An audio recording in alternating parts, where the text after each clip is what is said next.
Welcome, everybody. This is Zeus Kerravala, Principal Analyst of ZK Research, and I'm here with another ZKast video podcast co-hosted by eWEEK. I'm joined by Norman Rice, Chief Operating Officer of Extreme Networks. I'm actually thrilled to be joined by Norman because we're going to talk a little Super Bowl. I think, Norman, why don't you say hi to everybody, introduce yourself a little? Absolutely, and thank you, Zeus, and thanks for having me on, and always fun to be on stage or on a podcast with you. And we're here to talk Super Bowl. You see behind me, I've got our 8 Super Bowls that we've been part of, so happy to talk about any and all of it. Yeah, it's funny, that's your 8th, and it seems like you've been doing that forever, and that's not as many as Tom Brady's been in, though. That's kind of interesting. So we're just short of Tom Brady, and again, you and I both being from New England, we can't help but talk about Tom Brady, even though he's in a New Jersey. No, he's still wearing the New England one underneath. I'm pretty sure of that. So, hey, before we get into the Super Bowl talk, I know Extreme just announced its quarterly earnings. I actually did a little write-up on that on eWEEK. And you guys are showing really, really strong growth, which is interesting because if you look at the climate that's for infrastructure vendors, that's been created because of COVID, right? There's not as many people going back to the office. There's lots of companies reporting that their customers have put things on hold. You guys have shown growth through the pandemic. So how did you do that, which is not, I think, what most people had expected? Yeah, look, it hasn't been without its challenges, and the pandemic's been, challenging in all regards for all of us, right? We're now living in this virtual world. But what we did well is we were able to manage, our supply chain risk, which is an issue that a lot of people are reporting now as challenging. We've been successful there and continue to do that. A lot of it's been in partnership with our colleagues at Broadcom, who've been a great partner for us and our supply chain teams there. So making sure we have products there. And then on the go-to-market front, we saw challenges in demand, just like everybody did in the March, April, May kind of time frame. And then we saw people, start to the return. And what we saw is the demand's just been different, Zeus. They may have been doing build outs or programs for, work from home or supporting whether it's hospitals needing different kind of triage setups or venues and setting up when we talk about Super Bowl, but really the touchless experience. So changing what they've been looking for, getting kids back to school, getting things working. But we did see demand pick up and accelerate. And frankly, our vision is the infinite enterprise. We believe that everybody who's working from home is their own enterprise effectively. So it's changing that dynamic with organizations. But we did, as a company, we had to pivot to being really a hand-to-hand combat company that's physical and in your face as a challenger, and being more of a digitally driven business and change our go-to-market motion, our segment. And frankly, we see this as a big equalizer. It's been an equalizer for us. So, the big guys in our space, they can spend more than us on advertisements. They can spend more than us at booth space and events and all those things. But when you're hand-to-hand and you're on a digital forum, it's a more level playing field. I'm able to talk to you. I'm able to talk to hundreds, customers over the past month or 2 months, and just being able to move around so quickly and get people to not just see us, but also experience our technology. And along that trajectory, we also cloudified our entire portfolio. So our management systems and the cloudification of that makes it more readily for customers that are transitioning to support the infinite enterprise, and also more ready for customers that are looking to be as a service. And it's more consumable to present it to a customer. People can see it when you can manage remotely and work with things that way. So I'd say all those things together have given us momentum, and we continue to see that strength and strengthening, not just now, but into the coming quarters. Yeah, well, clearly the cloud's affected almost every part of IT, and I think network was the last holdout to that. So it's good to see that happening. Now, before we get to NFL, and we will get to NFL, I have heard rumors and I've seen rumblings that you guys actually have something brewing with NASCAR and or Major League Baseball. So I don't know if you can comment on it. It would be great to hear, what's going on there. I can neither confirm nor deny those rumors, but I will give you some color. Yes, we'll be announcing a partnership very soon with our friends at MLB. You'll see more to come. We did have some individual wins with clubs that we'll be talking about as that rolls out. But MLB is a great opportunity for us and for MLB as they're rolling forward with having a full season. It's going to be slightly different, but you saw us, debuted, if you will, in the World Series and in the playoff run. You saw us in right field and Mookie Betts catching over our sign. You also saw our access points in the dugouts. So stay tuned. There's more to come. We'll be talking about it in just a couple weeks and letting people know what's going on there. With regards to NASCAR and what we're seeing in college and what we're seeing in the NFL, a lot of that's really driven with our partnership with Verizon. So Verizon's right at the forefront with us, hand in hand in the NFL. They're the official partner of the NFL. We have a great technology and business relationship with them in the NFL, and that's expanded outside of the NFL. And that includes areas like NASCAR, which, again, stay tuned for more information there. All right. Yeah. And I know you've had a relationship with the NFL for a long time. And in fact, the first time I got exposed to that was at a little event you guys had at Patriot Stadium, where Jonathan Kraft did a little presentation. And he actually said that you were the only Wi-Fi vendor that was willing to step up and actually guarantee delivery of service. And I think every sports venue now, Wi-Fi has become mission critical from a fan perspective, right? So, this year, outside of that. So can you just describe what exactly do you do with the NFL? I know you provide the access points, but you do provide more than that, correct? That's correct. Yeah, we have a multifaceted relationship. And I remember that event at Gillette where Jonathan got up and talked about that. And I think at the time he's like, Extreme was the only guys crazy enough to sign up and give us a guarantee. And we were, and we are. If we were willing to stand by our technology, our services, and our ability. And, frankly, we really, at that point in time, were really pushing the envelope of capacity and capability. And, our relationship started 8 years ago. So that's why you see 8 Super Bowls. And where it started, Zeus, and you remember these numbers, they seem like such a distant memory, but we're talking about 15, 20, 25% of the people in the venue were connecting to Wi-Fi. Fast forward to today, it's 90%.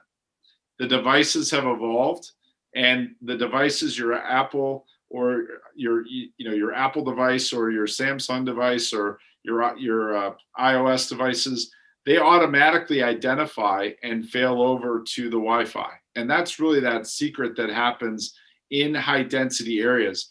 The service providers, Verizon, again, our partner, there's a handoff that happens, and they want the data usage, which is everything that you do on your data side, to go through Wi-Fi, because otherwise everything gets so congested that it'll just freeze.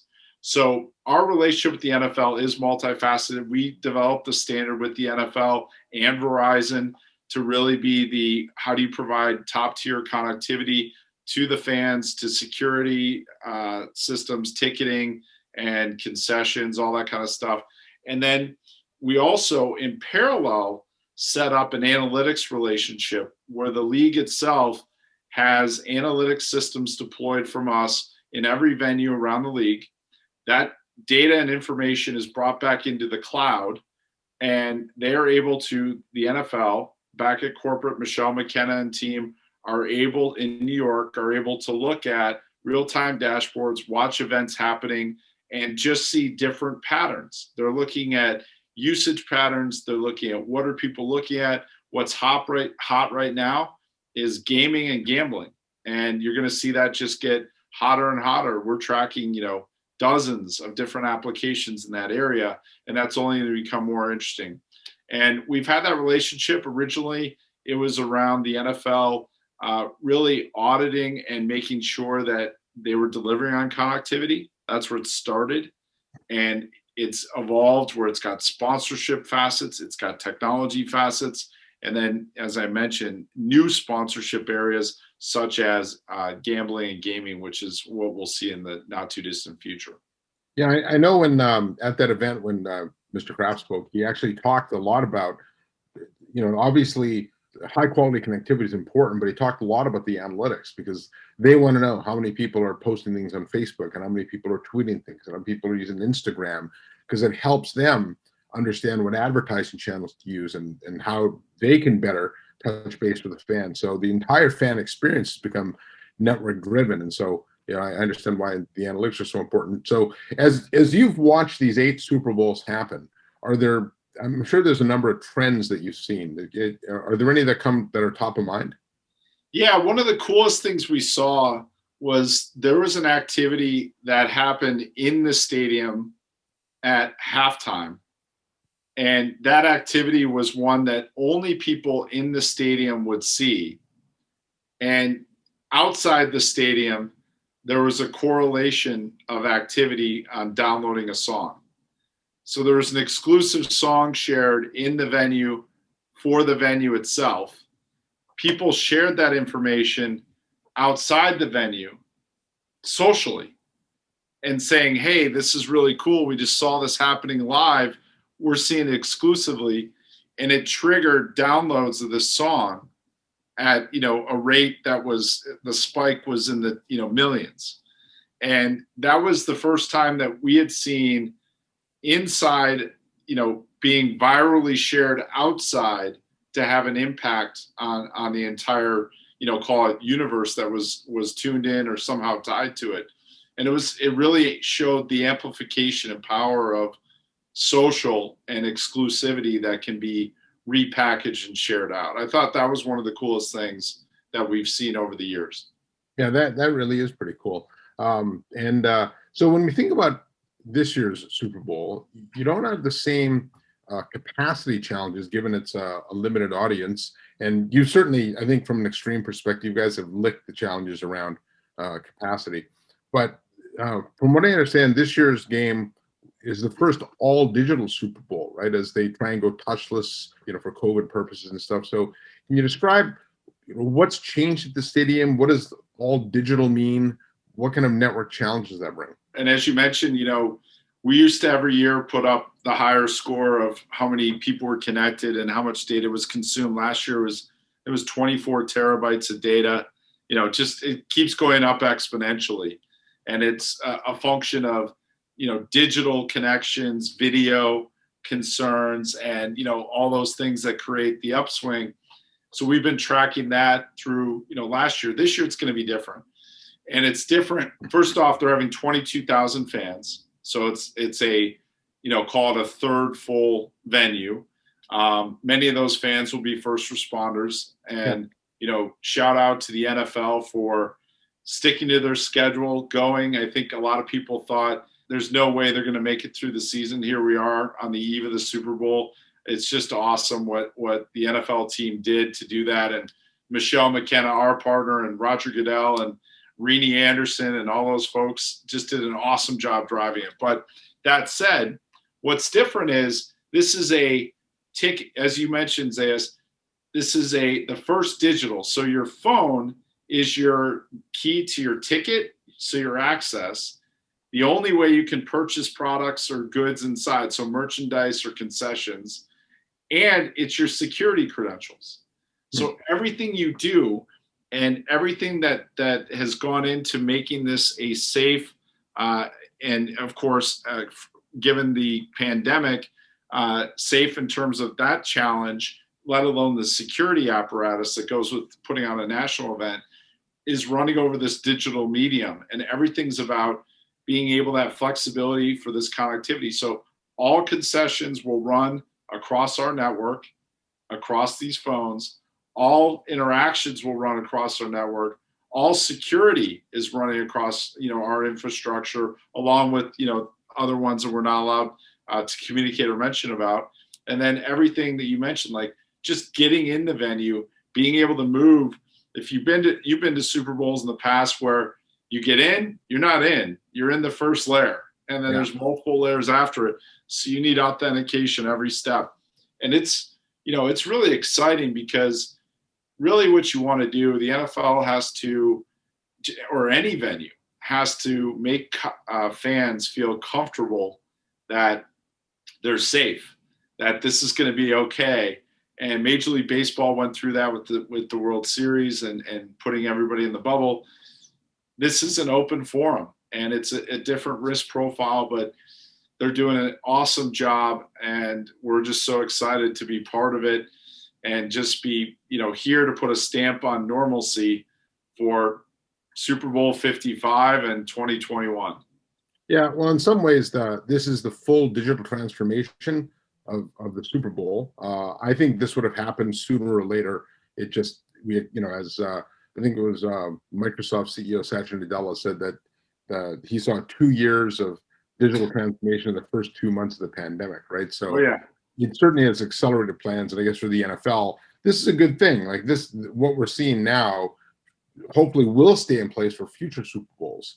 And, it does make, bring the network front and center. So kudos to you on that. So I think we're about the end of our time, though. Before we go, though, I do have to ask you for a prediction on the game, right? You live in New England country, which is Tom Brady country.